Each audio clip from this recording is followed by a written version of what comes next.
The first time I noticed the bruises, I assumed my son had stumbled. By the third time, I knew the truth. He perched on the edge of his bed, shirt half removed, tracing the raised burns along his forearms. The scars, reminders of the fire that nearly took him at 6, glimmered faintly in the light. He still tried to conceal them. "They say I look like a monster," he whispered. "My mom ran away, 'cause she couldn't stand me." My stomach twisted. Those words. They were the same words once spoken to me, and I knew who had passed them on. 3 years ago, I believed our family could endure anything. My wife, Julia, had been warmth and light, filling every room with motion and laughter. I was quieter, the anchor in her storm. We survived the fire. We rebuilt our home. I carried our boy through years of surgeries and nightmares. Then one day she was gone. A note on the counter. A few packed bags. Her phone disconnected. The police called it abandonment. I called it cowardice. The only trace she left behind was her half of the mortgage and a lie so immense it shadowed my son in every classroom he entered. At first, I didn't search for her. But when my son returned from school in tears and the principal suggested, maybe a parent should talk to the other family directly, something inside me shifted. The boy tormenting him was named Ethan Mercer.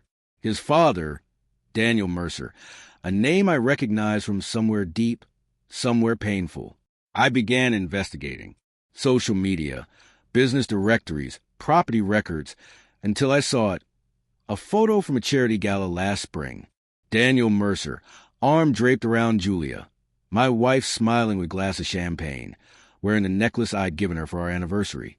No caption, only a single heart emoji. I didn't confront her. I planned 2 weeks of watching Daniel Mercer's life unfold online. The man ran a property development firm, pristine reputation, perfect suburban image, mansion on the hill, but rotting beneath. My plan took shape in silence. Step 1, find leverage.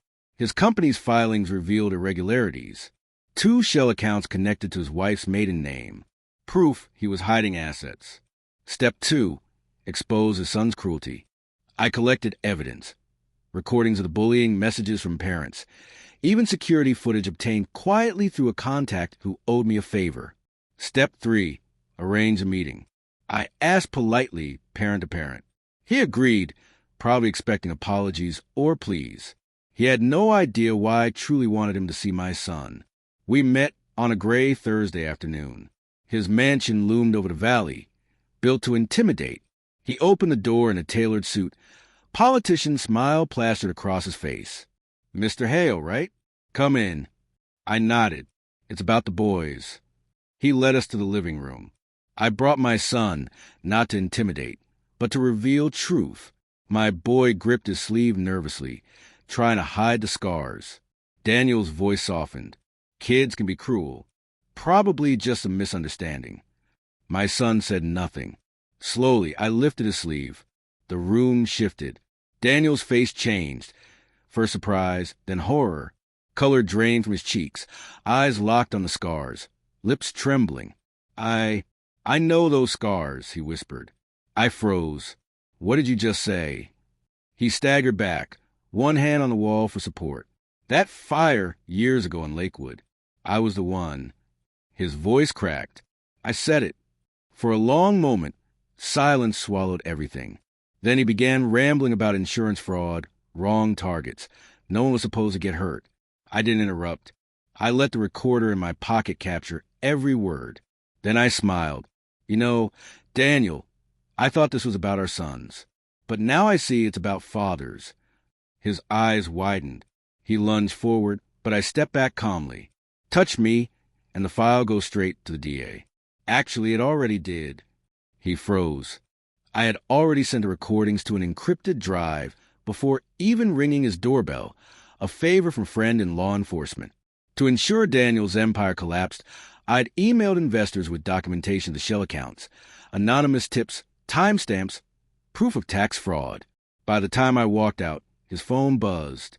Behind me, I heard his wife shout his name, then the sharp sound of a slap. My son looked up. "Dad, what just happened?" I squeezed his shoulder. "Justice, kid. The kind that burns clean. 2 weeks later, the headlines hit. Local developer arrested for arson and tax evasion. Fire case reopened after shocking confession. Poetic irony.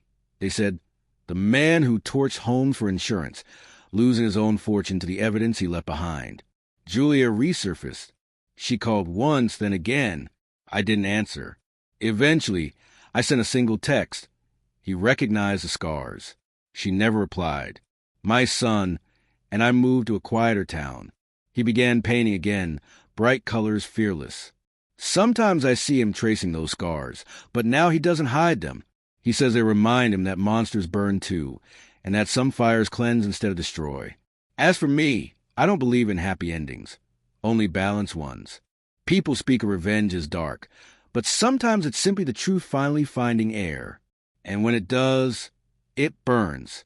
Some scars fade, others remember. Mine ensured he never forgot.